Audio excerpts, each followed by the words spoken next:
After 8 months of careful implementation, President Dr. Irfan Ali's Cut Rose project is in full bloom. The project seeks to cut the importation of roses by 30% by the end of 2023, and at the same time provide employment and a training ground for single-parent women in particular.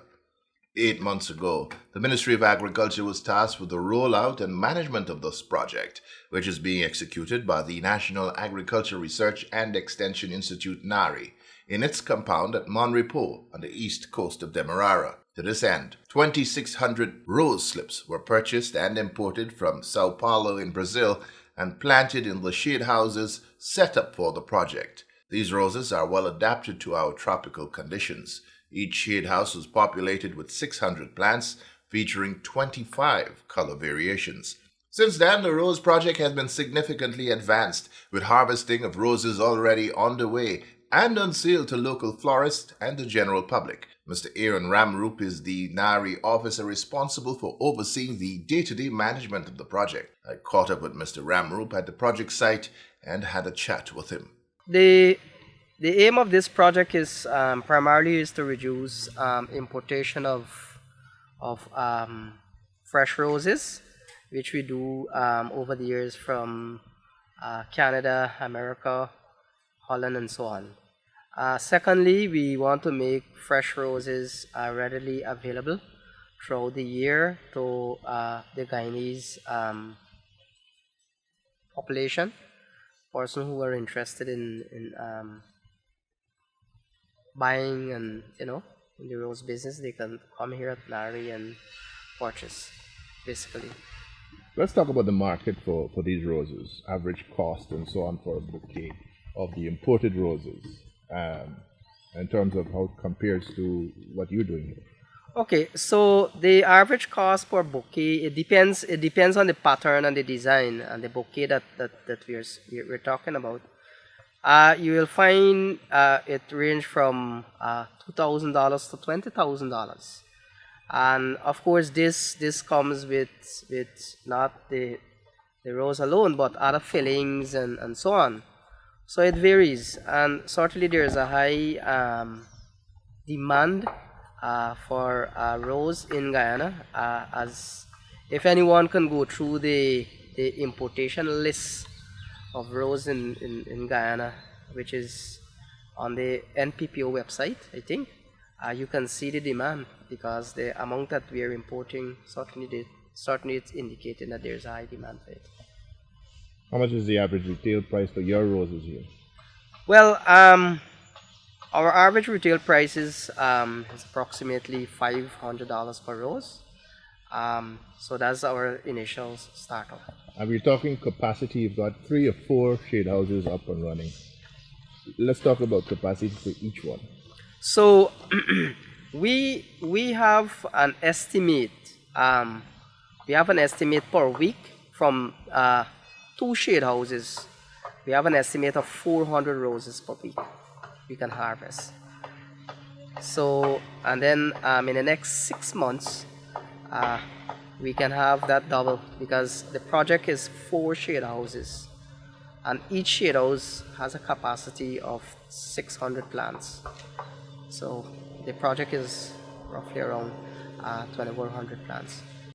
In 2021, Guyana's florists imported more than 42,000 roses, along with the associated ferns and other greenery that comprises the many types of bouquets on offer to the general public. With the 4 shade houses that encompasses the first phase of the project, it is anticipated that NAREI will be able to produce the entire local demand for cut roses by 2025. So what goes into the growing of roses for commercial purposes? I asked Ms. Ramroop about the management practices that went into getting the crop to this point.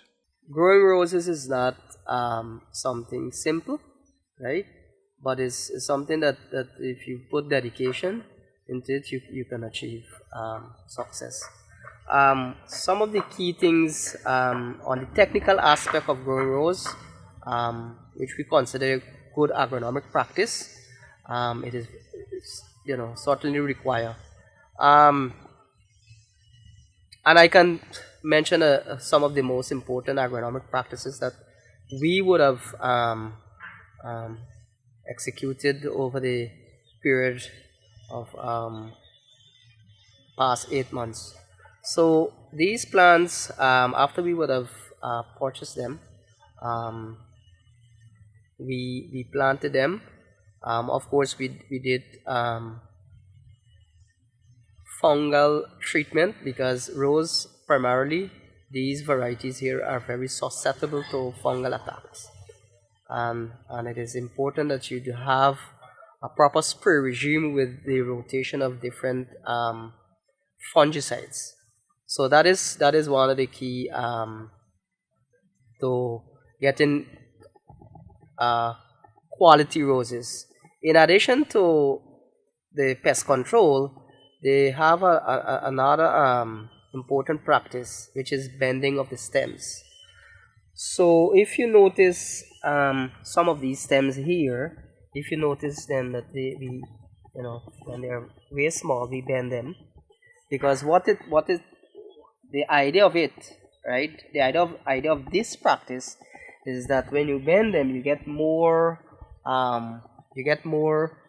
stems coming out. But if you have them only like this, you can only get one. So to increase your production, you need to start bend your stems them as at an early stage, so that you can maximize production in the context that you're having more shoots that will in the future become flower.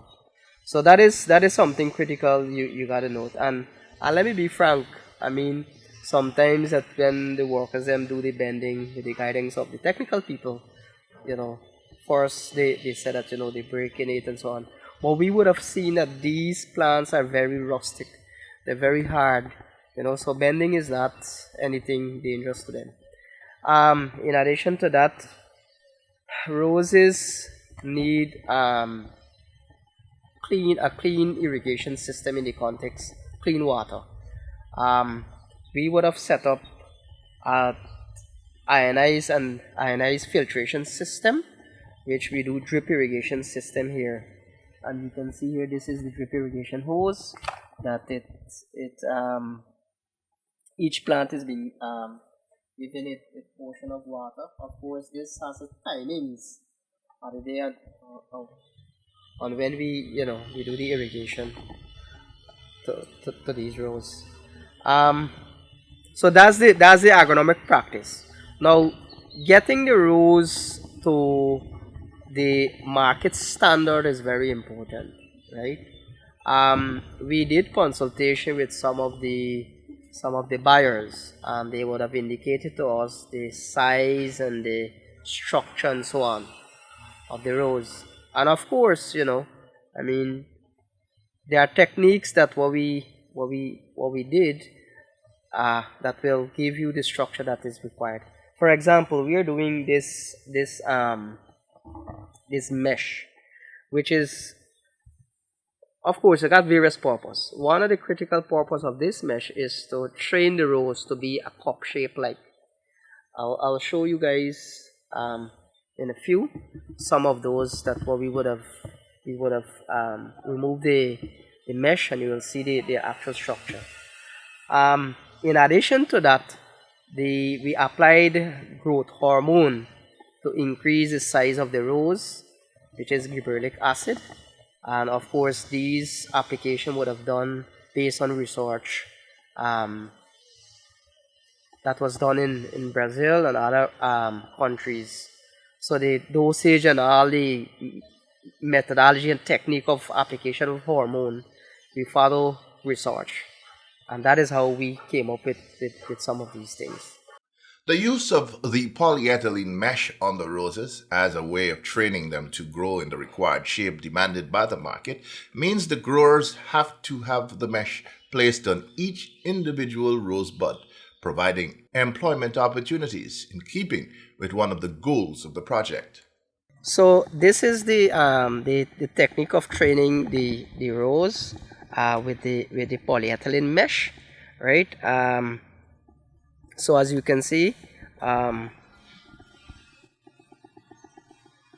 this is when you remove the mesh, and you just give it a little tap, and this is how it looks, you know. One of the critical thing about this is that we try to encourage the buyers to remove this mesh on the delivery of the end user, because if you remove this, let's say a day before or so, it becomes it start open up. So this mesh should be removed close in the point in time when you deliver to the end users. Over the last 3 weeks, cut roses have been harvested and supplied to local florists, with significant interest and excitement being displayed at the quality of the local roses. The number of roses harvested daily is expected to increase rapidly as more plants come into full bloom. In just 6 months, all 4 shade houses will be in full production, directly impacting the import numbers. Agriculture Minister Zulfikar Mustafa says government is excited of the progress made so far on the project, as it is living up to the projected parameters as anticipated by President Dr. Irfan Ali in his vision for the undertaking. I want to say that since this idea was a concept with the president, we started to implement it. We have 3 greenhouses or shade houses with cut roses. Now we are producing approximately 400 cut roses monthly. We have seen a number of persons already start to come to NAREI to purchase that. Now what we are doing now, we are looking to those shops and stores that are importing cut roses, where we will be a regular supplier of these. In another 2 months from now, we will be double production. I'm hoping that with the increase of production, that we'll have more people coming on board. Now this project was conceptualized by the president to help single parents, especially female single parents. Now we have already started to recruit these people who will be beneficiary of the project. NAREI will give them the guidance to continue in terms of doing the planting and replanting of it. And when they can go on their own, then we'll help them with a shade house so that they can produce their own cut roses. As it stands now, we already have market. A number of persons have already come, and it's in demand. And the cost for a cut rose, what we are selling, is about $500. It's been sold back in the store for about $2,000 to $3,000, one single rose. It's very, very, very attractive, and I think that this year we have potential to produce all the cut roses in another year from now for the country needs.